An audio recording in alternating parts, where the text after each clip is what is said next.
दोस्तों, कुछ साल पहले एक सर्वे किया गया जिसमें ये पता चला कि खाली 100 में से 20% लोग ही अपनी डेली जॉब से सेटिस्फाई हैं, यानी बचे हुए 80% लोग अपनी जॉब से बिल्कुल भी खुश नहीं। कुछ लोग इस वजह से परेशान हैं क्योंकि उनकी अपने बॉस के साथ नहीं बन पाती। कुछ लोग लो सैलरी के चलते परेशान हैं, तो कुछ लोग ये समझते हैं कि उनका काम बोरिंग हो चुका है क्योंकि वो अपनी जॉब से कुछ नया सीख नहीं पा रहे हैं। कहीं पे वर्क प्रेशर बहुत ज्यादा है और कहीं पे ऑड शिफ्ट्स में काम करना पड़ रहा है। और इतने सारे कारण होने के बाद भी हम में से मेजॉरिटी के लोग अपनी जॉब को क्विट नहीं कर पाते, जिसका सबसे बड़ा कारण फाइनेंशियल रेस्पॉन्सिबिलिटी है, जो कि समय के साथ बढ़ती जाती है। और जॉब को क्विट करने के बारे में जब भी हम सोचते हैं तो हमारे मन में एक डर आ जाता है कि हम अपनी और अपनी फैमिली के एक्सपेंसेस को कैसे मैनेज कर पाएंगे। हम सुबह से शाम तक काम करते जाते हैं और वापस देर रात को घर आके बस सो जाते हैं। इनफैक्ट हम अपनी फैमिली को भी टाइम नहीं दे पाते। अब इससे ये हो रहा है कि हमारी हेल्थ पे भी बहुत ज्यादा असर पड़ रहा है। अब सवाल ये आता है कि अगर ये सब इतना ही मुश्किल है तो इतने सारे लोग खुद को इस सिचुएशन से बाहर क्यों नहीं निकाल पाते।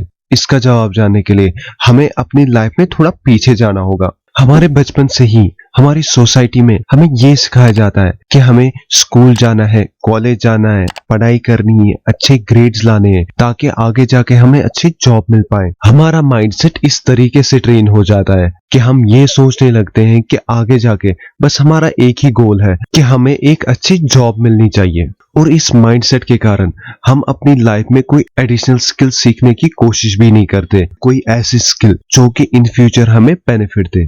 और आखिर में हम लाइफ के एक ऐसे स्टेज पे आ जाते हैं जहाँ पे हमारे ऊपर फाइनेंशियल रेस्पॉन्सिबिलिटी आ जाती है और हमें वही जॉब जहाँ पे हमें जाना पसंद भी नहीं है वही सालों साल कंटिन्यू रखनी पड़ती है। जॉब को ही अपना गोल समझने के कारण हम खुद में कोई एडिशनल स्किल्स डेवलप नहीं करते, कोई ऐसी स्किल जो कि इन फ्यूचर हमारे लिए अर्निंग जनरेट करें।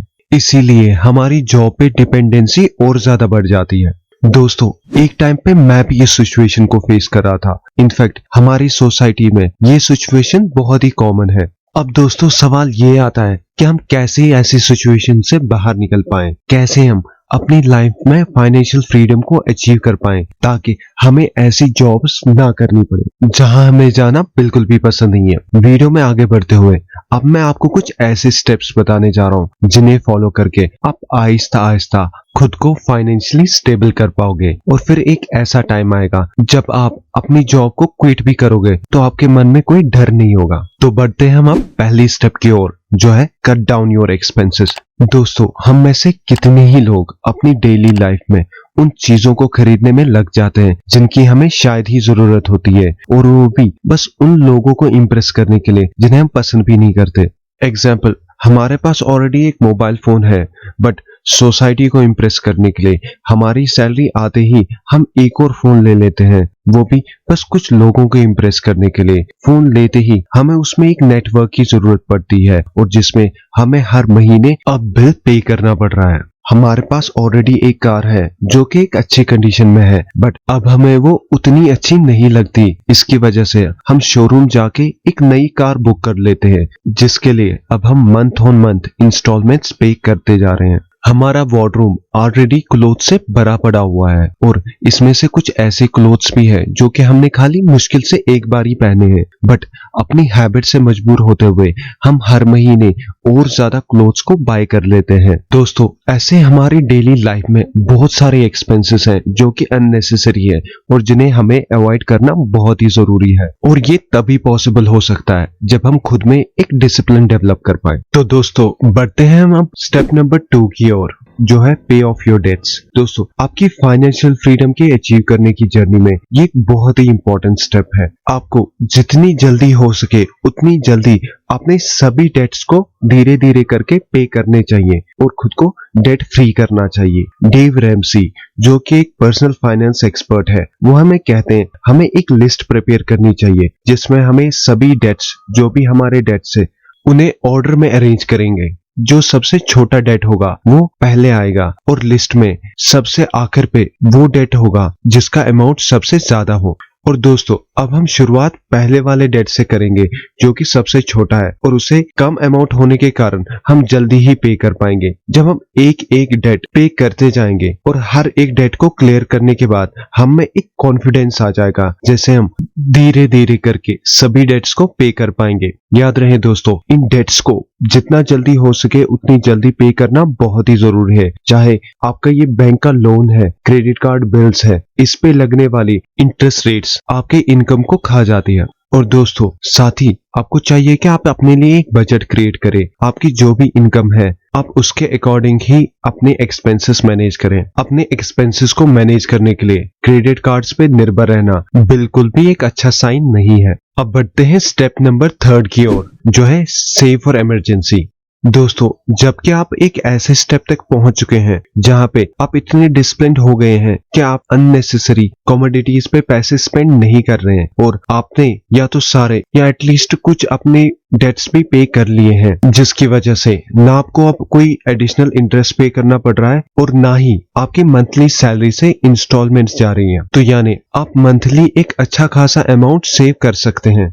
बहुत सारे एक्सपर्ट्स हमें ये सजेस्ट करते हैं कि हमें एटलीस्ट 6 महीने की लिविंग एक्सपेंसेस को सेव करना चाहिए, ताकि हमारी लाइफ में अगर कभी भी कोई इमरजेंसी सिचुएशन आ जाती है, जैसे हमारी जॉब चली जाए, तो हम उन फंड्स को उस समय पे यूज कर पाएं। दोस्तों कोविड के टाइम पे ऐसे बहुत से लोग हैं जिनकी अचानक से जॉब चली गई और उसमें से काफी लोग ऐसे भी थे जिन्होंने अपनी इमरजेंसी सिचुएशन के लिए कोई भी पैसे सेव नहीं किए थे और उन्हें या तो क्रेडिट कार्ड पे डिपेंडेंट रहना पड़ा या उन्हें लोन के लिए अप्लाई करना पड़ा, जबकि डेट्स पे डिपेंडेंट रहना बिल्कुल भी एक इंटेलिजेंट डिसीजन नहीं है। अब बढ़ते हैं हम अगले स्टेप की ओर, जो है स्टार्ट इन्वेस्टिंग। दोस्तों यहाँ तक अपनी जर्नी में अब हम पैसे को मैनेज करना सीख चुके हैं, हमने डेट्स को भी पे कर लिया है और इसके बगैर हमने इमरजेंसी सिचुएशंस के लिए फंड भी सेव कर लिया है। अब बात आती है इन्वेस्टमेंट की।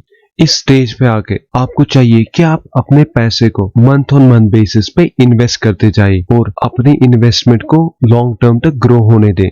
आज के टाइम पे ऐसे बहुत से इन्वेस्टमेंट ऑप्शंस है जहां पे आप अपने पैसे को इन्वेस्ट करके लॉन्ग टर्म के लिए अपने लिए एक अच्छी वेल्थ क्रिएट कर सकते हैं। वैसे तो बहुत सी इन्वेस्टमेंट ऑप्शंस है, बट आप स्टॉक्स में इन्वेस्ट कर सकते हैं जो कि आपको लॉन्ग टर्म इन्वेस्टमेंट पे 12 से 15% तक का कंपाउंडेड रिटर्न रेट देता है। नो डाउट स्टॉक्स में आपका एक रिस्क इन्वॉल्व रहता है, बट लॉन्ग टर्म तक इन्वेस्टेड रहने से आपके रिस्क के चांसेस बहुत कम हो जाते हैं, आपको एक अच्छा रिटर्न भी मिल पाता है। आप चाहें तो उन कंपनीज में इन्वेस्ट कर सकते हैं जिन्हें आप डेली अपनी लाइफ में यूज करते हैं। इन्वेस्टमेंट करने से पहले बस आपको ये ध्यान रखना होगा कि जिस कंपनी में भी आप इन्वेस्टमेंट कर रहे हैं वो कंपनी फाइनेंशियली स्ट्रांग हो। जब आप अपनी मंथली सैलरी में से कुछ पैसा इन्वेस्ट करना शुरू कर देंगे और लॉन्ग टर्म तक अपनी इन्वेस्टमेंट को कंटिन्यू रखेंगे, तो आखिर में आपकी ये इन्वेस्टमेंट आपके लिए एक ह्यूज वेल्थ क्रिएट कर सकती है। राकेश झुनझुनवाला, वॉरेन बफे और ऐसे बहुत सारे इन्वेस्टर्स हैं पूरी दुनिया में जो कि लंबे समय से स्टॉक्स में इन्वेस्टमेंट कर रहे हैं और जिसकी वजह से आज के टाइम पे वो दुनिया के अमीर तरीन लोगों में माने जाते हैं। अब बढ़ते हैं स्टेप नंबर 5 की ओर, जो है स्टार्ट योर साइड हसल। दोस्तों इस टाइम पे जॉब के साथ साथ ये भी जरूरी है कि आप अपने लिए टाइम निकालें और अपनी स्किल्स को डेवलप करते रहें।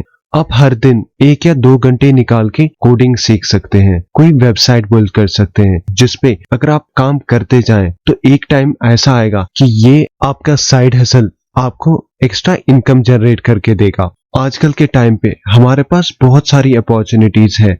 अगर हम चाहें तो हम अपने पैशन को as a side hustle use कर सकते हैं। जैसे अगर हमें सिंगिंग, पेंटिंग या फोटोग्राफी आती हो तो अपनी स्किल्स को पॉलिश करके हम अपने कंटेंट को ऑनलाइन इंटरनेट पे शेयर कर सकते हैं, जहां पे हजारों लाखों लोग विद इन नो टाइम हमारे कंटेंट को देखेंगे और एक टाइम ऐसा आएगा हमारा पैशन ही हमारे लिए एक्स्ट्रा इनकम जनरेट करके देगा। पहले नो डाउट हमें उतनी ज्यादा इनकम ना हो, बट एक टाइम ऐसा आएगा कि हमें उतनी इनकम होनी शुरू हो जाए जितनी हमें अपनी जॉब से हो रही है, और फिर इस टाइम हम अपनी जॉब को क्विट कर सकते हैं और अपने पैशन को कंप्लीटली फॉलो कर सकते हैं। अपने पैशन को उस तरीके से यूज करना कि वो हमारे लिए इनकम जनरेट कर पाए। इससे ये बेनिफिट होगा कि हम उस काम से बोर भी नहीं होंगे, चाहे हम दिन में कितने ही घंटे इसके साथ स्पेंड करें। अगर आपका अलग से कोई पैशन नहीं है तो आप अपनी मंथली सैलरी में से कुछ पैसे सेव करके आखिर में कोई ऐसा बिजनेस स्टार्ट कर सकते हैं